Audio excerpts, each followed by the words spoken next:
Neste vídeo, iremos te contar o lado obscuro da Mercedes e a ligação da empresa com Hitler durante a Segunda Guerra Mundial. Karl Benz nasceu em novembro de 1844, em uma cidade alemã chamada Mühlberg. Nascido em uma família de baixa classe, seu pai era maquinista e mal conseguia sustentar a família o suficiente para sobreviver. Quando Karl completou 2 anos de idade, seu pai faleceu, deixando Karl e sua mãe em situação financeira precária. Não é preciso dizer que a infância de Benz não foi fácil, mas apesar de viver na pobreza e ir para a cama com o estômago vazio, sua mãe fez tudo o que podia para garantir que seu filho tivesse uma boa educação. Graças a ela, Karl conseguiu frequentar a escola e mostrou sinais de brilhantismo desde muito jovem, especialmente em química e mecânica. Aos 15 anos, Karl decidiu seguir os passos de seu pai e passar no exame de admissão para a Universidade de Engenharia Mecânica, onde conheceu Ferdinand, um professor que desempenharia um papel importante em sua vida. Ferdinand é considerado a principal figura que transformou a engenharia mecânica de uma profissão baseada em oficinas em uma ciência técnica na Alemanha. Ele acreditava firmemente que as máquinas a vapor, que eram principalmente usadas em ferrovias e barcos na época, estavam se tornando rapidamente algo do passado. Sob a orientação do professor Ferdinand, o interesse de Benz por carruagens sem cavalos começou a se desenvolver, e como ele mesmo era um ciclista regular, começou a mexer em sua bicicleta, experimentando possíveis maneiras de como criar um veículo motorizado. Naquela época, muitos engenheiros e inventores já haviam tentado criar o primeiro automóvel, e embora alguns deles tivessem conseguido construir veículos com propulsão, essas primeiras invenções ainda não eram totalmente práticas. Karl notou que a maioria desses primeiros veículos eram baseados na tecnologia de motores a vapor, e logo percebeu, sob a orientação do professor Ferdinand, a necessidade de um conceito totalmente diferente.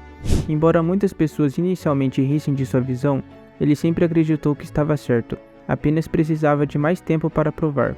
Assim, depois de se formar na universidade aos 19 anos, Benz passou os 7 anos seguintes trabalhando em diversos empregos de engenharia e construção. Embora tenha tido dificuldades para se adaptar a qualquer um deles, ele usou tudo o que aprendeu para impulsionar sua própria empreitada. Em 1871, aos 27 anos, Karl se associou a um mecânico chamado Augusto, e juntos começaram a operar uma fundição de ferro em uma oficina mecânica em Mayenne. Na mesma época, Benz continuava trabalhando em seu projeto paralelo, tentando desenvolver uma carruagem motorizada. Ter um parceiro para ajudar a administrar o negócio parecia essencial, mas infelizmente para Karl, seu sócio acabou se revelando pouco confiável, após suas ferramentas serem confiscadas pelas autoridades locais. A empresa deles enfrentou imensas dificuldades em seu primeiro ano. Felizmente, Karl havia conhecido uma mulher naquela época chamada Berta, que se tornaria sua esposa alguns anos depois. Nascida em uma família rica, Berta era uma mulher de valores fortes e não suportava ver os esforços de seu noivo sendo desperdiçado pelo seu sócio. Então ela decidiu usar seu próprio dinheiro para comprar toda a parte de Augusto na empresa, colocando ela e Karl no controle total do negócio.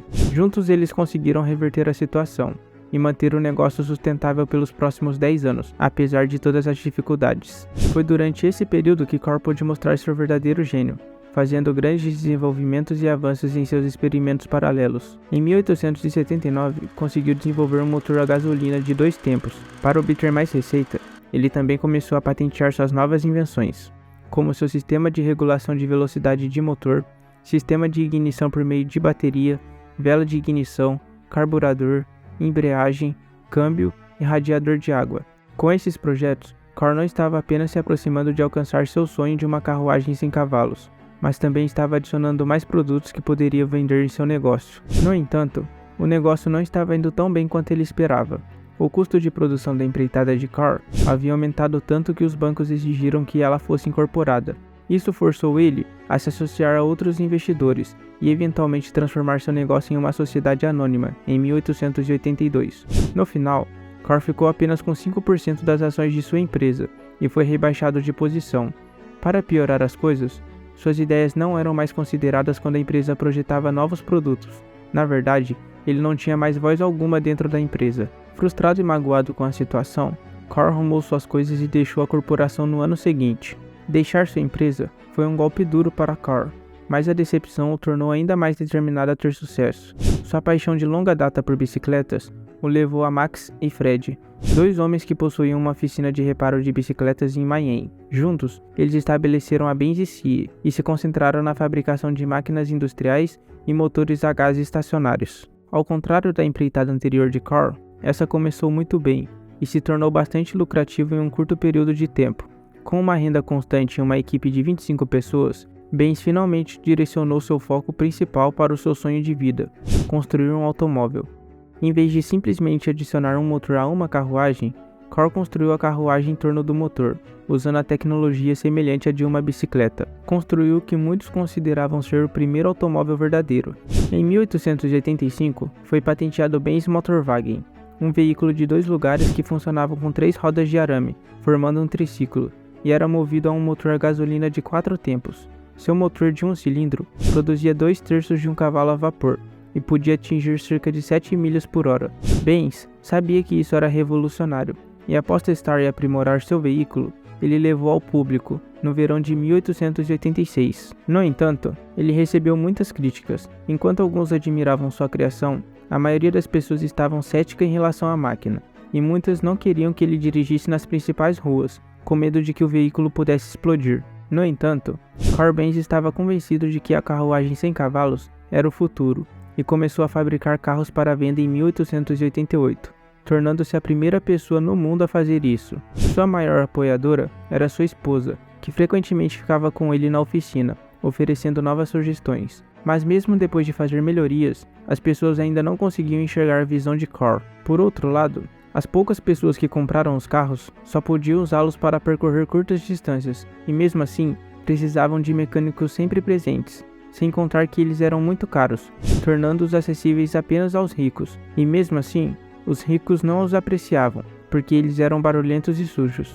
Com isso dito, uma coisa estava clara: Carl precisava convencer o mundo de que o automóvel veio para ficar. Uma manhã no verão de 1888, Berta Benz levantou-se muito cedo enquanto Carl ainda estava na cama, e entrou no carro de seu marido para embarcar em uma das jornadas mais importantes na história do automóvel. Ela levou seus 2 filhos consigo e partiu para visitar sua mãe em uma cidade vizinha, que ficava a cerca de 66 milhas de distância. Berta não informou seu marido nem a polícia sobre seus planos, provavelmente porque se eles soubessem, não a deixariam ir. Naquela época, nenhum carro ou carruagem motorizada jamais havia tentado uma jornada tão longa, mas ela estava determinada a provar a importância da invenção de Benz. No entanto, sua viagem não foi fácil. Berta enfrentou muitos problemas ao longo do caminho, como atravessar estradas pedregosas feitas para cavalos, ter que parar em uma farmácia para comprar mais gasolina e até ter que fazer alguns reparos mecânicos. A viagem de 66 milhas levou mais de 12 horas, mas eles conseguiram chegar em segurança. Mais do que qualquer coisa, a viagem alcançou o objetivo que Berta havia estabelecido: fazer as pessoas perceberem que o automóvel era uma grande revolução. Com isso, a invenção de Benz se tornou assunto na cidade e recebeu grande publicidade para seus negócios. Em pouco tempo, a Benz CE começou a se expandir rapidamente, a ponto de se tornar a segunda maior fabricante de motores na Alemanha em 1890. No entanto, não era vendendo seus carros, mas sim seus motores a gasolina. Mas com a adição de 2 novos parceiros de negócios, Fred e Julius, eles logo ajudariam a reverter essa situação. Eles cuidariam do lado dos negócios e do marketing, permitindo que Benz se concentrasse mais em seus objetivos de engenharia e pudesse patentear várias novas invenções automobilísticas. Ele também projetou e fabricou um automóvel novo e aprimorado, por recomendação de seus parceiros de negócio, que chegou no mercado em 1893, um veículo luxuoso para 2 passageiros. Graças à sua confiabilidade, o veículo vendeu bem, mas foi seu design mais acessível que decolou realmente, o Benz Velo. Com uma produção total de 1.200 unidades, o Benz Velo se tornou o primeiro carro produzido em larga escala na história, tornando a Benz CE a maior empresa automobilística do mundo durante os anos 1890 ao início de 1900. No entanto, enquanto a empresa Benz desfrutava de seu novo sucesso, também sentia muita pressão de outra empresa, que estava localizada não muito longe, a Daimler. A empresa de Daimler e Maybach era um concorrente estrangeiro. Ambos eram engenheiros brilhantes, mas Daimler, em particular, era conhecido por ser muito competitivo e possuir muitas conexões e conhecimentos sobre como administrar um negócio, conhecimentos que Carl Benz parecia não ter. O primeiro carro da Daimler a ser vendido comercialmente surgiu em 1892. 2 anos depois, eles lançaram um carro de 2 cilindros e em 1897 introduziram seu primeiro veículo com um motor dianteiro, o Daimler Phoenix. Ficava claro que a empresa Daimler estava alcançando a Benz, já que seus veículos pareciam mais atraentes e confortáveis para o público. Infelizmente, o Sr. Daimler faleceu em 1900, deixando Maybach encarregado da empresa. Foi sob o comando de Maybach que ele projetou sua conquista suprema, o Mercedes 35 cavalos de potência, em 1901. O que tornava esse veículo tão especial foi o primeiro automóvel a representar a nossa ideia moderna de um carro. Ele era equipado com um motor a gasolina potente, tinha um corpo maior e mais largo, com um chassi de aço sob medida, e seu centro de gravidade estava próximo ao solo. Inicialmente construído para corridas, esse veículo foi feito a pedido de um empresário rico, que decidiu nomear o carro em homenagem à sua filha, Mercedes. Esse carro iria ganhar várias corridas de rua e eventos de subida de colina, atingindo uma velocidade máxima de 56 milhas por hora, superior a qualquer outro veículo na época. Isso atraiu muita atenção para a empresa Daimler, que decidiu rebatizar todos seus veículos para Mercedes, e começou a produzir novos modelos para corrida e uso público com o mesmo nome. Por outro lado, essa nova tendência não agradou os parceiros de Carl, que queriam uma resposta imediata para enfrentar a concorrência. Eles contrataram alguns designers franceses para ajudar a criar um novo modelo mais rápido sem a aprovação de Carl. Ele ficou zangado e chateado com essa decisão. Ele nunca gostou da ideia de corridas de automóveis e sempre preferiu dirigir devagar e com cuidado. O carro construído pela sua equipe também não foi um sucesso, o que foi prejudicial para a empresa Benz, que passou por crises de 1903 a 1904. Furioso e desapontado, Carl decidiu deixar sua empresa, embora continuasse no conselho de administração. No final, Carl concordou em permitir que seus carros participassem das corridas, e foram esses sucessos nas corridas que eventualmente salvaram sua empresa. Em 1908, Benz tinha um carro de corrida com 120 cavalos de potência, um monstro que chegava a uma velocidade média de 50 milhas por hora, um feito incrível considerando como eram primitivas as pistas naquela época. Mas foi o Blitz de 200 cavalos de potência da Benz que acabaria colocando a marca em destaque. Construído em 1909, esse carro de corrida quebrou o recorde absoluto de velocidade feito por qualquer avião, trem ou automóvel daquela época, atingindo velocidades superiores a 140 milhas por hora em 1911.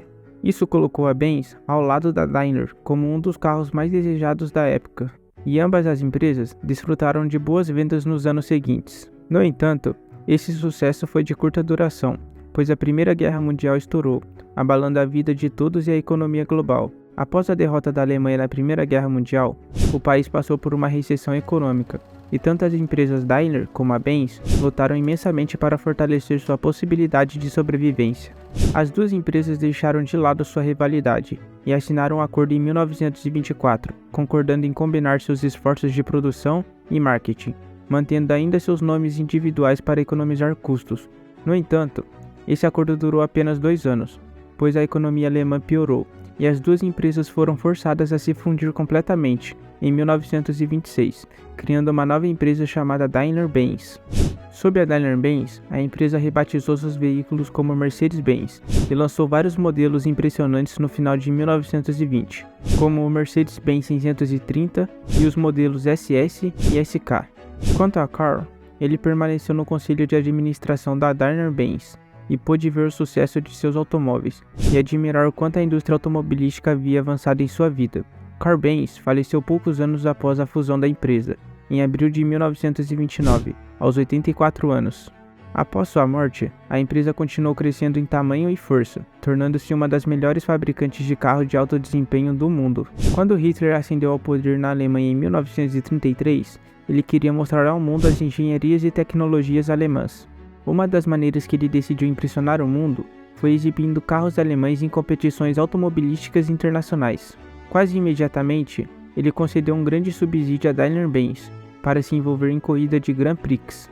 Nenhuma outra empresa automobilística daquela época dedicava tanto tempo e dinheiro para construir carros rápidos como a Daimler-Benz, e esse fato se tornou evidente nas pistas de corrida. De 1934 a 1939, a Mercedes dominou as corridas de Grand Prix, dirigindo a velocidades de até 200 milhas por hora com seus modelos W25 e W125. No entanto, eles também foram desafiados por um novo concorrente, a Auto Union, outra montadora alemã patrocinada por seu próprio país. A Auto Union também obteve sua jornada de sucesso durante o mesmo período, vencendo 25 corridas de 1935 a 1937. Esse sucesso colocou a Alemanha no topo do mundo dos eventos automobilísticos, especialmente a Mercedes-Benz, que se tornou a marca de carro favorita de Hitler. Um dos automóveis que ele era frequentemente visto era o Mercedes-Benz 770, um veículo de luxo usado principalmente por políticos nazistas de alto escalão. No entanto, com o início da Segunda Guerra Mundial em 1939, a empresa Daimler-Benz logo se viu em sérios perigos, pois a demanda por carros de passageiros civis se tornou escassa. Eles começaram a fabricar veículos militares, submarinos, tanques e motores de aeronaves para o exército nazista. Sua maior linha de negócios eram os caminhões militares, capazes de transportar de 3 a 6 toneladas e meias de suprimentos. Em 1942, eles pararam de produzir carros públicos, direcionando todos seus recursos para o esforço da guerra. Com o aumento da guerra, foram necessários novos funcionários para lidar com a produção de armamentos. Como toda a força de trabalho estava lutando na linha de frente, a Daimler-Benz começou a recrutar mulheres para atender aos volumes de produção necessários. No entanto, isso ainda não era o suficiente para atender à demanda, então a empresa recorreu ao trabalho forçado. Prisioneiros de guerra, civis sequestrados e detentos do campos de concentração foram utilizados como mão de obra, sendo alojados próximos às fábricas e forçados a trabalhar longas horas sob imensa pressão dos alemães. A maioria desses trabalhadores eram do leste europeu e estavam internados em campos precários com condições semelhantes a prisões. Enquanto os detentos dos campos de concentração eram monitorados pela SS e sofriam condições de vida desumanas, muitas pessoas morreram nesses campos devido à severa desnutrição, maus trato e até tortura. Em 1944, quase metade dos 63 mil funcionários da Daimler-Benz eram trabalhadores forçados. Quando a guerra terminou em 1945, a empresa sofreu grandes prejuízos. Todos os ativos alemães no exterior foram confiscados e utilizados para o pagamento de reparação.